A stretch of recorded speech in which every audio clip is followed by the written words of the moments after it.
नमस्कार दोस्तों, स्वागत है आप सभी का हमारे चैनल पर। और आज हम लोग जो चैप्टर का थोड़ा बेसिक पढ़ने वाले हैं उस चैप्टर का नाम है प्रॉफिट एंड लॉस। ठीक है, तो अगर आप प्रॉफिट एंड लॉस चैप्टर को देखते हो तो ये हमारा किसी भी एग्ज़ाम के लिए आप जाते हो, प्रॉफिट एंड लॉस का क्वेश्चन बहुत कॉमन है जो आपका एग्ज़ाम में आपको देखने को मिलेगा ही मिलेगा। तो अगर हम इस पे देखते हैं तो प्रॉफिट एंड लॉस स्टार्ट कहाँ से होता है? स्टार्ट होता है हमारे चैप्टर परसेंट से। परसेंट का ही जो हमारा एप्लीकेशन है वो है हमारा प्रॉफिट एंड लॉस में। तो अभी हम आज के सेशन में प्रॉफिट एंड लॉस के बेसिक्स की बात करेंगे कि प्रॉफिट एंड लॉस का बेसिक क्या है, किस किस टाइप के क्वेश्चंस आ सकते हैं। बाकी फिर हम नेक्स्ट सेशन में हम लोग स्टार्ट करेंगे क्वेश्चंस को सॉल्व करना। तो अभी एक बार हम लोगों को बेसिक प्रॉफिट लॉस का पढ़ना बहुत ज़रूरी है। तो आज के सेशन में हम लोग स्टार्ट करते हैं प्रॉफिट एंड लॉस का बेसिक्स।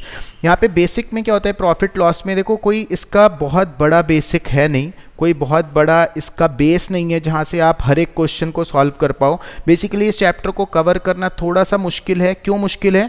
क्योंकि इसमें क्वेश्चंस की वैरायटी बहुत ज़्यादा है। तो जिस चैप्टर में क्वेश्चन की वैरायटी ज़्यादा होगी डेफिनेटली वहाँ पे आपको क्वेश्चन प्रैक्टिस ज़्यादा करना पड़ेगा। तो आप लोग ये मान के चलिए कि सिर्फ आपको क्लास के भरोसे, सिर्फ आपको 15, 20, 50 क्वेश्चन के भरोसे नहीं रहना है, आपको ज़्यादा से ज़्यादा क्वेश्चंस को अटेम्प्ट करना है प्रॉफिट एंड लॉस चैप्टर में। बेसिकली यहाँ पे होता क्या है कि हमारे पास 3 प्राइस होता है। एक होता है हमारा कॉस्ट प्राइस, एक होता है हमारा सेलिंग प्राइस और एक होता है हमारा मार्क प्राइस। हिंदी में हम बोलते हैं क्रय मूल्य, विक्रय मूल्य और अंकित मूल्य। कॉस्ट प्राइस कौन सा प्राइस है जिस पे हम किसी आर्टिकल को खरीदते हैं, या उससे भी ज़्यादा क्लियर अगर हम करना चाहें तो हम ये बोल सकते हैं कि जितना पैसा हमारे पॉकेट से खर्च हो गया किसी आर्टिकल को अपने पास तक लाने के लिए, उसको हम बोलते हैं कॉस्ट प्राइस। तो कॉस्ट प्राइस लेट से अगर हमने किसी आर्टिकल को 12,000 रुपीज़ में खरीदा, अब क्या हुआ, हमने इस खरीदी हुई आर्टिकल को सेल आउट कर दिया। लेट से अभी कॉस्ट प्राइस की बात करते हैं, 12,000 रुपये में हमने खरीदा, उस पर हमने 500 रुपये टैक्स पे करा, उस पर हमने 100 रुपये का ट्रांसपोर्ट चार्ज दिया। तो ये सब हमारा कॉस्ट प्राइस में इंक्लूड होगा। ठीक है, कॉस्ट प्राइस क्या होगा, जितना पैसा हमारे अकाउंट से, हमारे पॉकेट से खर्च हो गया वो सब हमारा कॉस्ट प्राइस में जाता है। ठीक है, तो अभी इसमें हमें देखना है कि अगर किसी आर्टिकल पे हमने 12,000 रुपीज़ का खर्च करा है उस आर्टिकल को अपने पास तक लाने के लिए, और उस आर्टिकल को हमने 14,000 रुपीज़ में सेल कर दिया, तो यहाँ से हमें क्या हो रहा होगा, प्रॉफिट हो रहा होगा। बेसिक पढ़ना है अभी हमें इस क्लास में, बिल्कुल भी आप लोगों को घबराने की जरूरत नहीं है। हम लोग बहुत एडवांस क्वेश्चंस पे भी जाएंगे, बट अभी ये क्लास सिर्फ आपके बेसिक्स की है। तो इसमें क्या हुआ, देखो प्रॉफिट हुआ आपको। अगर आपको प्रॉफिट चाहिए कहीं पे भी तो आपको कौन सा प्राइस, सेलिंग प्राइस बड़ा होना चाहिए किससे, कॉस्ट प्राइस से। अगर 12,000 की खरीदी हुई चीज़ को आपको किसी रीज़न से 11,500 रुपीज़ में सेल आउट करना पड़ता तो यहाँ पे आपको क्या हो जाता, लॉस हो जाता। लॉस कब होगा आपको, जब कौन सा प्राइस बड़ा होगा, आपका जो सेलिंग प्राइस है वो छोटा हो जाएगा कॉस्ट प्राइस से। मतलब कॉस्ट प्राइस जिस पे आपने खरीदा वो ज़्यादा था, जिस पे आप बेच रहे हो वो कम है, तो वहाँ पे आपको लॉस हो जाएगा। अब अगर हमें प्रॉफिट निकालना है तो प्रॉफिट निकलेगा कैसे, प्रॉफिट निकलेगा हमारा 2,000 का यहाँ पे प्रॉफिट था, प्रॉफिट क्या होगा, selling price minus cost price. अगर आपको लॉस निकालना है, यहाँ पे अगर आप लॉस अपना देखते हो तो कितने का आपको लॉस दिख रहा है, 500 का। कैसे निकाला आपने, जब आपने कॉस्ट प्राइस में से किसको माइनस करा है, सेलिंग प्राइस को माइनस करा, तो आपका लॉस आ गया। तो बेसिकली अब यहाँ पे हम कुछ लिखते हैं ऊपर कि अगर कभी भी बात प्रॉफिट या फिर लॉस की होगी तो आपको कौन से 2 प्राइस पे ध्यान देना है, या तो आपको कॉस्ट प्राइस देखना है या आपको सेलिंग प्राइस देखना है। मतलब आपने खरीदा और बेच दिया, प्रॉफिट लॉस खत्म हो गया। अब यहाँ पे एक बात हो रही है कि मार्क प्राइस कौन सा प्राइस होता है। किसी भी आर्टिकल पे एक लेबल लगा होता है, एक लेबल्ड प्राइस बोलते हैं, अंकित मूल्य बोलते हैं इसको हिंदी में। तो वो मार्क प्राइस का बेसिकली मैथ्स में क्या यूज़ है, मैक्सिमम रिटेल प्राइस, उससे ज़्यादा पे शॉपकीपर बेच नहीं सकता, बट उसका मैथ्स में कोई यूज़ नहीं है। तो मार्क प्राइस का यूज़ जो मैथ्स में होगा वो किस लिए होगा, डिस्काउंट के लिए होगा। अगर क्वेश्चन सिर्फ प्रॉफिट या लॉस पे है, वहाँ पे कहीं डिस्काउंट की कोई बात नहीं की गई है, तो उसमें मार्क प्राइस का भी कोई यूज़ नहीं होगा, सिर्फ प्रॉफिट और लॉस। जो यहाँ पे ऊपर लिखा जा रहा है स्लाइड पे, उसमें आपको दिख रहा होगा कि ये हमारा क्वेश्चन के पॉइंट ऑफ व्यू से बहुत इंपॉर्टेंट चीज़ है कि जब तक क्वेश्चन में प्रॉफिट लॉस की बात होगी आप सीपी और एसपी की बात करोगे। जब क्वेश्चन में बात डिस्काउंट की हो गई, अब आप एक खुद को एज अ शॉपकीपर लेके सोचो कि आपने किसी आर्टिकल को 12,000 में खरीदा, आप एक शॉपकीपर हो, आपने क्या करा कि उस पर एक एमआरपी का टैग लगा दिया 15,000 रुपीज़ का। ये टैग आप कितना भी लगा सकते हो, 20,000 लगा सकते हो, 25,000 लगा सकते हो। आपने एक टैग लगाया कितने का, 15,000 रुपीज़ का। 15,000 रुपये का टैग लगाया और उस आर्टिकल को आपने कितने में सेल आउट कर दिया, 14,000 रुपये में बेच दिया।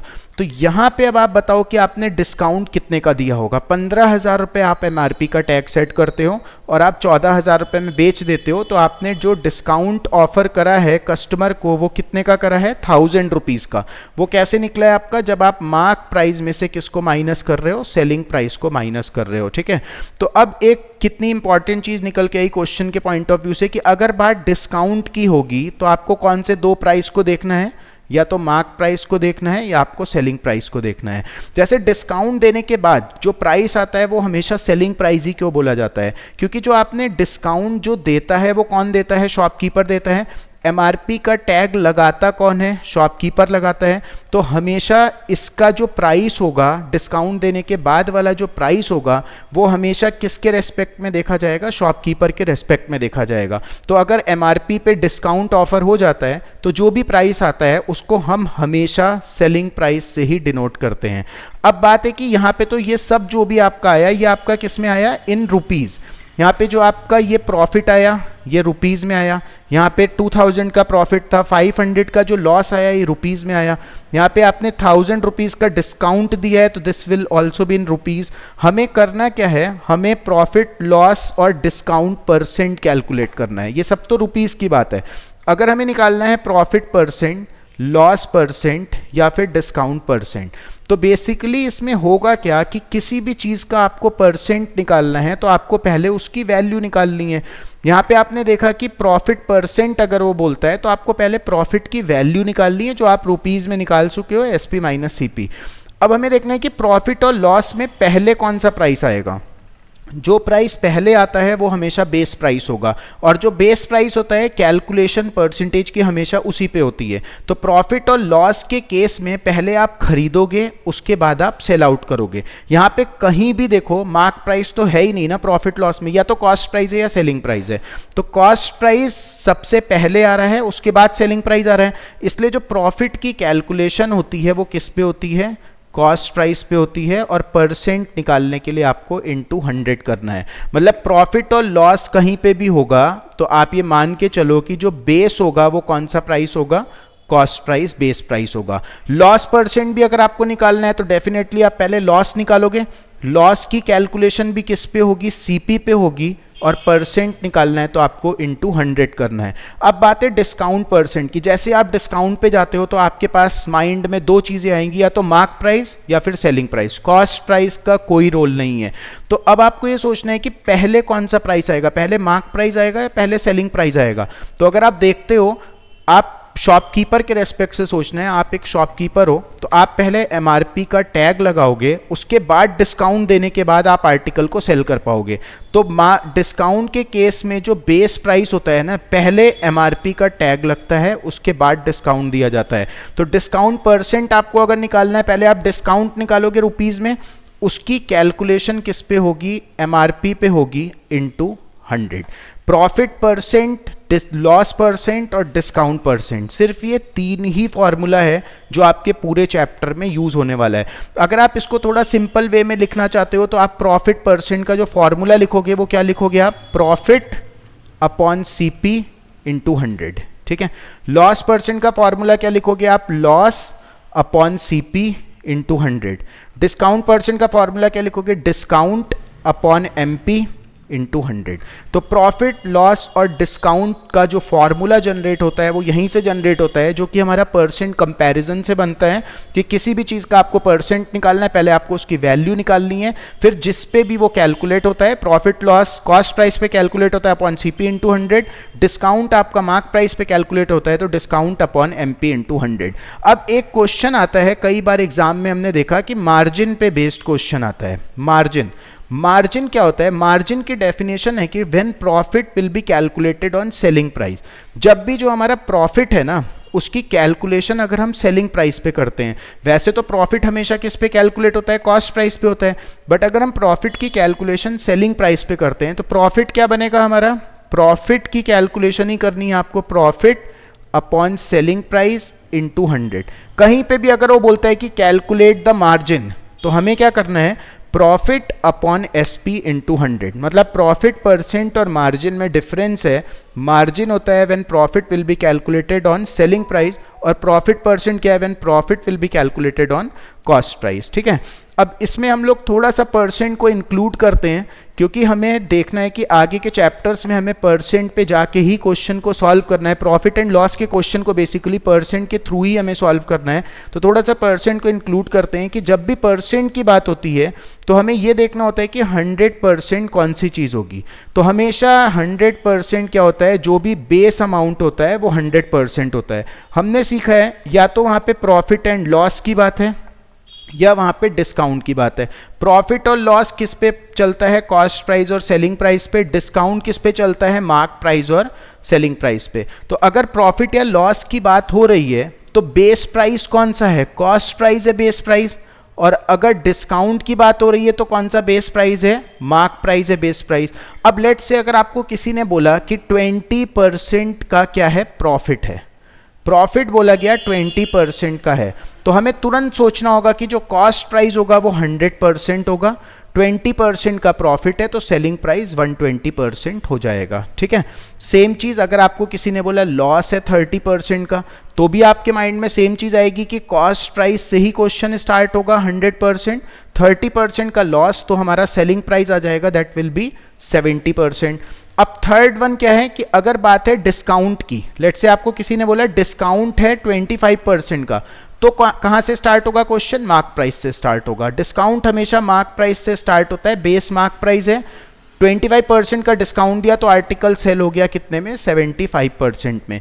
ये आपको इसलिए बताया जा रहा है कि अगर आप ध्यान से देखते हैं तो आपको दिखेगा कि हमेशा जो फाइनल प्राइस आ रहा है वो कौन सा प्राइस है, सेलिंग प्राइस है। ये चीज़ सबसे इंपॉर्टेंट है, क्योंकि हम जब क्वेश्चन के पॉइंट ऑफ व्यू से चलेंगे ना तो हमें ये पता रहेगा कि जो हमारा क्वेश्चन है वो कभी भी सेलिंग प्राइस से हम स्टार्ट नहीं करेंगे। ऐसा नहीं कि सेलिंग प्राइस से स्टार्ट करके क्वेश्चन सॉल्व नहीं हो सकता, सॉल्व हो सकता है, लेकिन हम लोग सेलिंग प्राइस से स्टार्ट नहीं करते, क्योंकि जब लॉजिकली सेलिंग प्राइस हमेशा फाइनल प्राइस बन रहा है तो हम सेलिंग प्राइस से बैक में जाके क्यों कॉस्ट प्राइस निकालेंगे। तो हमेशा हम लोग ट्राई ऐसा करते हैं कि अगर हमारा जो फाइनल प्राइस है, फाइनल प्राइस आपको बताया मैंने कौन सा प्राइस है, सेलिंग प्राइस है, तो अगर फाइनल प्राइस सेलिंग प्राइस है तो हम लोग क्वेश्चन को या तो कहाँ से स्टार्ट करेंगे, कॉस्ट प्राइस से स्टार्ट करेंगे, या फिर हम क्वेश्चन को मार्क प्राइस से स्टार्ट करेंगे। मतलब जो सेलिंग प्राइस है वो या तो कॉस्ट प्राइस पे प्रॉफिट या लॉस लेने के बाद आता है या मार्क प्राइस पे डिस्काउंट देने के बाद आता है। तो सेलिंग प्राइस का अपना कोई वजूद नहीं होता, सेलिंग प्राइस हमेशा कौन सा प्राइस होगा, फाइनल प्राइस होगा। अभी हम एक क्वेश्चन बहुत हल्का सा लेके चल रहे हैं इसमें कि अगर एक आर्टिकल है, लेट्स से उसका हमें कॉस्ट प्राइस दिया हुआ है 5000 रुपीज़ है, उस पर वो बोलता है कि प्रॉफिट है 20% का, तो आपको बताना है सेलिंग प्राइस कितना होगा। सभी निकाल सकते हैं, मुझे पता है आप सब सॉल्व कर सकते हो, बट हम बेसिक से स्टार्ट कर रहे हैं तो हमें बेसिक्स को सीखना जरूरी है, उसके बाद हम एडवांस क्वेश्चन पे जाएंगे। तो अगर हमें दिया हुआ है कि प्रॉफिट जो है वो 20% है और हमें बेस प्राइस दे दिया, कॉस्ट प्राइस उसने दे दिया, ठीक है, तो इट मीन्स कि इसी का ही 20% का प्रॉफिट होगा। आप 5000 का डायरेक्ट 20% निकालोगे, वो आपका 1000 आएगा, सेलिंग प्राइस कितना हो जाएगा, 6000 रुपीज़ हो जाएगा। सभी को समझ आया होगा कि 5000 का 20% निकाला, 1000 रुपये का प्रॉफिट, सेलिंग प्राइस आ गया 6000 रुपये। अब इसी का रिवर्स क्वेश्चन कि कोई एक आर्टिकल है जिसको हमने सेल कर दिया 10,800 रुपीज़ में और हमें प्रॉफिट हुआ था 20% का, हमें निकालना है इसका कॉस्ट प्राइस कितना होगा। अब आपके माइंड में ये चीज़ नहीं आनी चाहिए कि हम 10,800 का 20% निकाल लेते हैं और सेलिंग प्राइस में से माइनस कर देंगे तो कॉस्ट प्राइस आ जाएगा। क्यों? क्योंकि अगर आपके माइंड में ये आ गया तो इतना पढ़ना बेकार हो गया आपका। हमने लिखा है कि कॉस्ट प्राइस जो होता है वो बेस प्राइस होगा या मार्क प्राइस बेस प्राइस होगा। इट मींस कि प्रॉफिट और लॉस की कैलकुलेशन कॉस्ट प्राइस पे होगी और डिस्काउंट की कैलकुलेशन मार्क प्राइस पे होगी। यहाँ पे कॉस्ट प्राइस दिया था तो इसका 20% प्रॉफिट आप डायरेक्ट कर सकते हो। यहाँ पे सेलिंग प्राइस का 20% प्रॉफिट थोड़ी हुआ होगा, प्रॉफिट किसका होगा, कॉस्ट प्राइस का 20% हुआ होगा। तो क्या कॉस्ट प्राइस का 20% और सेलिंग प्राइस का 20% सेम अमाउंट होगा? डेफिनेटली नहीं होगा। इससे हमें पता लग रहा है कि हम लोग क्वेश्चन को हमेशा जो स्टार्ट करेंगे वो कहाँ से करेंगे, कॉस्ट प्राइस से करेंगे। अभी हम इसको इस तरह फ्रैक्शन के थ्रू भी जा सकते हैं, रेशियो पे भी जा सकते हैं। अभी बेसिक है तो हम स्टार्ट इसको परसेंट से ही करेंगे कि कॉस्ट प्राइस 100% अगर है, 20% का प्रॉफिट है तो सेलिंग प्राइस 120% हो जाएगा। 120% की वैल्यू आपको दी हुई है 10,800 है, तो यहाँ से आप यूनिटरी मेथड लगा के आप 100% की वैल्यू कैलकुलेट कर सकते हो। That will be 10,800 upon 120 into 100। तो ये 9 टाइम्स हो जाएगा। जो आपका आंसर आएगा वो कितना आएगा, 9,000 आ जाएगा। ठीक है, तो अभी आज की क्लास में हमने क्या सीखा है, सेम चीज आपका जब आप मार्क प्राइस से सेलिंग प्राइस निकालोगे तो इजीली निकाल सकते हो। जब सेलिंग प्राइस से मार्क प्राइस निकालोगे तो आपको परसेंटेज या फ्रैक्शन के थ्रू जाना पड़ेगा। तो आज की क्लास में हमने सिर्फ सीखा है basics of profit and loss. आप ऐसे ही जुड़े रहिए, आगे की क्लासेस में आप लोगों को अब प्रॉफिट लॉस पे ही जो हमारे क्वेश्चंस बनते हैं, basic question, moderate question, advance question, उसकी सीरीज हम लेके चलेंगे। बाकी आप लोग ऐसे ही कनेक्ट रहिए। Thank you so much.